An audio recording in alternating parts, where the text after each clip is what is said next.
শুভ রথযাত্রা। সকাল থেকেই রথ সাজানোর মহাধুম। আজ যে জগন্নাথের রথে করে পরিক্রমা করবে মাসির বাড়ি, পৌঁছবে সেখানে। স্নান করে মন্দিরে গেলাম পুজো দিতে।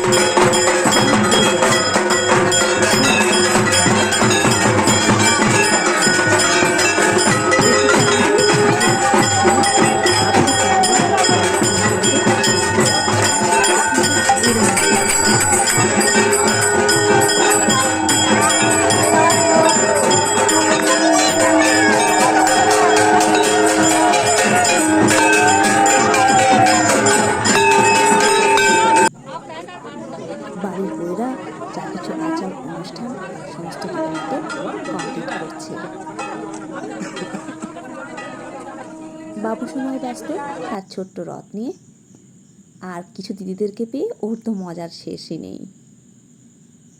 দুপুরের খাবার আয়োজন এবার দিয়েছিল। প্রথমে মিষ্টান্ন আর পনিরের তরকারি, তারপর খিচুড়ি, চিংড়ি, আলুর দম, কুমড়াটার চচ্চড়ি, চাটনি, আমরা চাটনি, বোঁদে, রসগোল্লা। পায়েসটা আমি অবশ্য নিই, ওটাও ছিল বাড়ির সবাই নিশ্চয়ই সব ভালো লেগেছে। সুখী সময়